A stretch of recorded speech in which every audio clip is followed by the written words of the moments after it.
and welcome to the Unsure to Unstoppable podcast. My name is James Dunn, and I was adopted. I grew up in a household with an alcoholic father, and I was arrested for attempted armed robbery when I was 17 years old. Why do I share that with you in this podcast introduction? Well, because while you may not have gone through any one of those specific set of circumstances yourself, you've had your own version of them, whether it's a loss of a job, a divorce, you were picked on as a kid. Something in your life has created this little voice in the back of your head that's made you doubt yourself, question yourself and what you're truly capable of. As a podcast host and as a mindset coach, what I do is I help you tell that little voice in the back of your head to shut the fuck up, get out of your own way, and move from unsure to unstoppable. And how I plan to do that is each week I'm going to bring you stories of inspiration, motivation, my own challenges, my own struggles, as well as those of others who've gone through challenging times, rough times, things that most people maybe just didn't think they could ever get through, but have not only gone through them, but come out thriving on the other side of them. And through the sharing of those stories, I hope to help you see that you're not alone in this journey called life. Whatever you've gone through, whatever challenges you're having right now, it doesn't matter. You are a fucking badass and you deserve an amazing, incredible life, and we're going to help you get there. So with that, enjoy today's show. All right, well, welcome back to the show.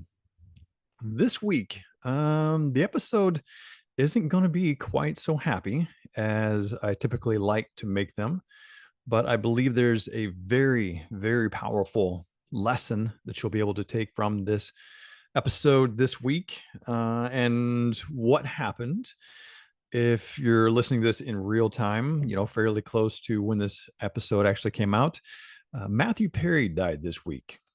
And I've got to be honest, it didn't really hit me that hard. Celebrities die all the time, and there are definitely some that hit me. I mean, I get the feels like instantly. It really hurts. And not to say that it didn't hurt me at all, or I wasn't saddened at all by, the passing of Matthew Perry, but I think I almost kind of expected it a little bit. If you know much about Matthew Perry's journey after he was on Friends and after all of that success, he dealt with alcoholism, drug addiction, battled a lot of demons in his life, and really went down a very tough road, had a lot of challenges, a lot of struggles that he fought with, and seemed like, he had leveled things out and gotten his life straightened back up and into a pretty good place here up until recently. Until he passed away, actually. And it was actually just a very unfortunate situation where, he had a heart attack while he was in a hot tub and, drowned.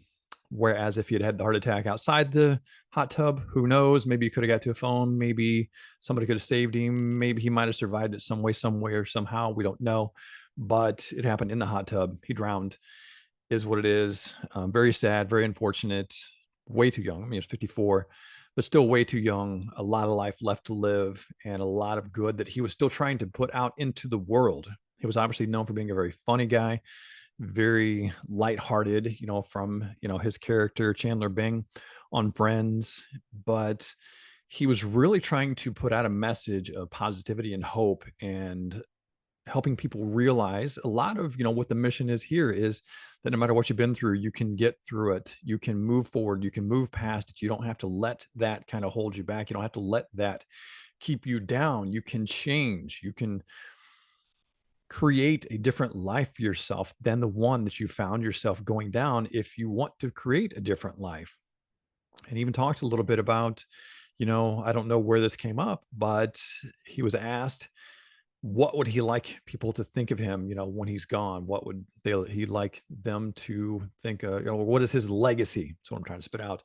And he really talked about that's what he would hope, while he understood that people were going to remember him from Friends, and that's going to be the basis of the majority of the conversation. Matthew Perry really hoped that people would take lessons from him, that no matter what you've been through, you can get past it. You can move beyond that. You can create a new life for yourself. That was his real hope of being that beacon of light, that beacon of hope, that things can change, things can be different.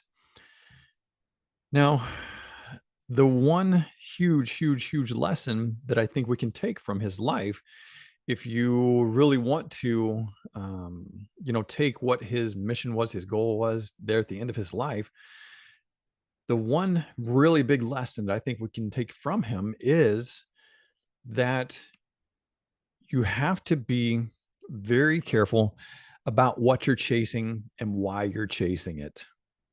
So he talks about in interviews, he talked about this fact that he wanted to be so famous. Like fame was like a major driving force for him. He was so desperate for fame, for adoration, for all of the glitz, the glamour, all of that. That's what he was after. And he got the Friends role and everything was amazing. He thought, yes, this is the epitome of everything I've ever hoped for and dreamed for, and this is going to make life perfect. And what he found out very quickly was that that didn't solve anything in his emptiness, in his sadness, in the hole that he felt in his life and in his soul. We so often get caught up in this idea that if I get a bunch of money, if I get the riches, if I get fame, if I get all of these people screaming my name or excited to see me or whatever it is, they're just pouring their love on me, then I'm suddenly going to feel whole. I'm suddenly going to feel better about myself. And that's not how it works. That's not the way life works. And I am so sorry if this is the first time you've heard it, but that's just the way it goes. We have to understand that happiness is found inside of ourselves, first and foremost. Yes, if you've got zero money, does that make it a lot harder to be happy? Yeah, on some level. But if you go look at third world countries, you hear this all the time. If you go look at third world countries, the children that you see there are some of the happiest children ever. They're out there playing in the streets, kicking a can down the street. They're throwing rocks at the water. They're doing all these simple little things, and they are just the happiest, most loving, wonderful people in the world. They don't have Xboxes. They don't have iPhones. They don't have, all of these trappings that we as Americans or the quote unquote civilized societies have that we feel like we need to make us happy. They just find happiness in their lives, in what's there for them, just by having gratitude for the little things that they have. And that is, I think, the biggest lesson that we can take is to stop looking for happiness outside of ourselves. Start being grateful for the things that you have in yourself right now or have in your life right now. And once you find that happiness inside yourself, then of course, if you get the fame, if you get the riches, if you get all these other things, it's just going to make that even all that much better. But as an entrepreneur, if you are chasing the likes, the follows, all of these things on social media, thinking, well, once I get 1 million followers, or once I get 1,000 likes on this video that I posted, or whatever all of this is, this Instagram fame, this TikTok fame, if people start recognizing me as I am walking down the street, then I'll feel worthy. I'll feel deserving of love, of happiness, of joy, of all these things. Then I will start feeling good about myself. You won't. You might for a minute. You'll feel it for that instant, that first couple of times that you get it. But as time goes on, it's going to wear off. You're going to get so used to people seeing you, and then it's going to become an annoyance. An example I can give you is think about times in your life where maybe you were trying to spruce up the house. You're thinking to yourself, well, when I get a new couch in my living room, then I'll feel like my house is really a nice house. I think it's going to look really nice, and I'll be excited to invite people over. But then you get the couch in the house, and suddenly, well, wait a minute. Now I got the new couch. I need some new lamps. And then you get some new lamps, and suddenly, well, I got the new lamps. Now I need some new artwork on the walls. And then you get the new artwork on the walls, and like, well, crap, man, my living room looks great, but what about my kitchen? It looks trash. And so there's always this, I got to have one more and one more and one more and one more. And once I get all of these things, then everything will be perfect. Well, no, because then you got to have the car, and then you got to have this, and then you got to have that. You got to have all these other things that you keep thinking once you get each one of these, it's going to make you happy. It's never enough. Okay. Start looking inside yourself. What are the things every single day that you can be grateful for in your life, that you can just be happy about in your life? Even if you're going through challenges right now, even if you're going through struggles right now, how can you learn to appreciate those? There was a situation just today where I was getting very anxious about something, and I can't remember exactly what it was, but I caught myself and I remembered, wait a minute, this is a beautiful, beautiful moment right here, right now. As I'm sitting here getting anxious and as I'm stressing out over this thing that I'm stressing out about, this is a beautiful opportunity for me to start practicing the things I'm preaching in terms of accepting and in terms of rising above this situation. I really wish I could remember what it was I was stressing out, but this is how wonderful it was, because I don't remember what I was stressing out about. I was able to move past it and let it go, because it obviously wasn't that big of a fucking deal, because now I can't even remember what the fuck it was. But I remember very vividly saying, wait a minute, this is an opportunity for me. This is what I actually want in my life. So I want opportunities to practice these new ideas, these new beliefs, this elevating my consciousness and pulling myself out of these situations.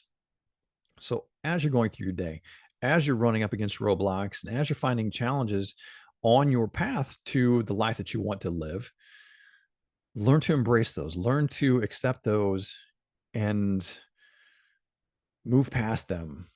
And to circle back, with the Matthew Perry thing, figure out what it is that you want in your life that's going to make you happy, and still chase that, still chase all of that. Don't give up on this idea that you have dreams and you have aspirations and you have goals, but learn to fall in love with the process, learn to fall in love with yourself and the growth period, and love that. Don't love this idea that, or fall in love with the hope and the belief that once you get everything, that's when you're going to be happy, because you're not. Again, it's going to be a very temporary situation. Fall in love with you, fall in love with the process, because that's ever going. That's going to be going on forever. I just said ever going. So duh. But I mean, that's ongoing. It's never going to stop. You're always going to be growing. You're always going to be learning. Life is always going to keep moving forward until the day you die. At that point, who the fuck knows what happens. But if you can learn to fall in love with the process and follow that day after day after day, then happiness will never elude you. Happiness will never be too far away from you. But yeah, just go with that. All right. I'm going to keep it short and sweet. Get out there. Have an amazing fucking day. And I'll see you next time.